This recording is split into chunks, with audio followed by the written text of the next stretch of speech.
15 ta' Awwissu, Il-Verġni mqassma Marija Mtella fis-Sema, solennità. Fl-ewwel ta' Novembru 1950, il-Papa Piju XII iddikjara li hi verità rrivelata lilna minn Alla li meta l-Verġni mqassma Marija għal żmien tagħha f'din l-art ġiet bil-qawwa ta' Alla imtella s-sema bir-ruħ u bil-ġisem. Din hija id-domma tal-assunzjoni. Hija differenti mill-ascensjoni, it-tluħ tal-mulej fis-sema, għax Ġesu tela bil-qawwa tiegħu stess. Sa mill-bidu tal-5 seklu f'Ġerusalemm kienet diġà bdiet issir il-festa tat-tluħ tal-Madonna bir-ruħ u bil-ġisem fis-sema. Bil-mod din il-festa bdiet tiġi ċċelebrata fi knejjes oħra. Storikament ma għandna xejn fi żgur fejn u meta ġrat il-mewt tal-Madonna. Wara li Ġesu tela s-sema, il-Madonna baqgħet Ġerusalemm u kienet mal-Apostli meta niżel fuqhom l-Ispirtu Santu. Imbagħad flimkien ma' San Ġwan marret Efesu. Probabbilment wara xi żmien reġgħet marret Ġerusalemm fejn mietet bejn is-sena 5 u 15 wara l-ascensjoni ta' Ġesu.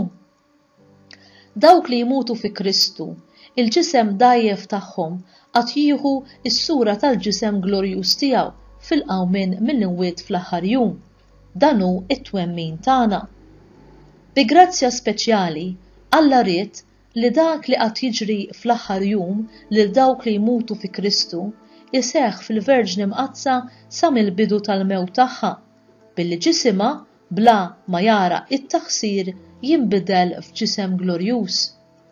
Marija Mtella s-sema bir-ruħ u bil-ġisem hija il-patruna prinċipali ta' Malta.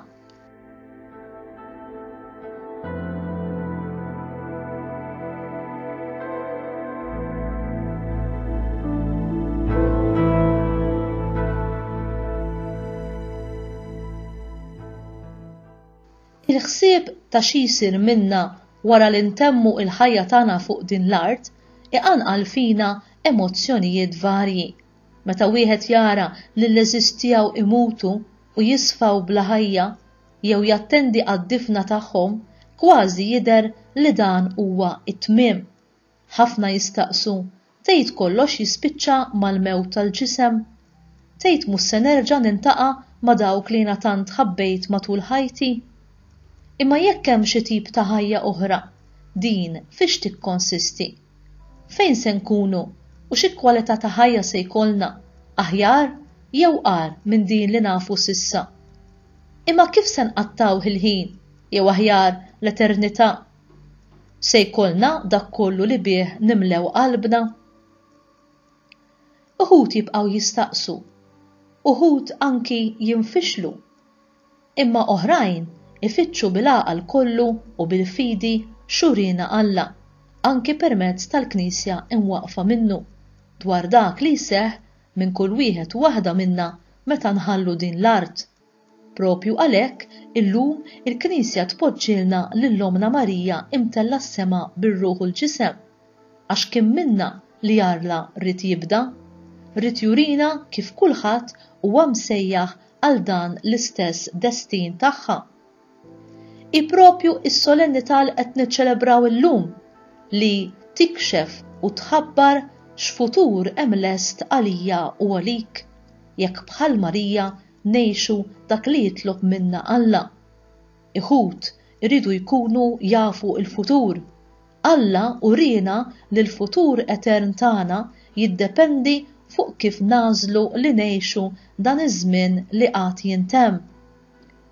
M'għandniex għax induru mal-lewża għax Kristu ma setax ikun aktar ċar milli kien rigward l-eżistenza tal-ġenna għat-tajba u l-infern għall-ħżiena. Infatti, Kristu huwa l-aktar persuna li tkellem dwar l-infern u s-sena. Tibżawx minn dawk li joqtlu l-ġisem bla ma jistgħu joqtlu r-ruħ, imma aktar ibżaw minn dak b'referenza għax-xitan li jista' jeqret kemm ir-ruħ u kemm il-ġisem fl-infern. Mattew kapitlu 10 vers 28. Tgħid għalilna dan bis sempliċement iwerwirna? Imma fir-realtà l-ebda kelma dwar l-infern fil-Bibja ma twasslek biex tispiċċa l-infern, mhux jekk tieħu kemmtu bis-serjetà. U jien kemm qed nieħu kemmtu bis-serjetà f'ħajti? Kliem Kristu stess iġelna nagħmlu eżami minn ħajjitna u naraw x'għad bżonn li nirranġaw, innaqsu jew inżidu biex inkunu kif jgħid il-Malti dejjem bil-bagalja lesta, għax il-mument tat-tluq huwa mistur għal kulħadd.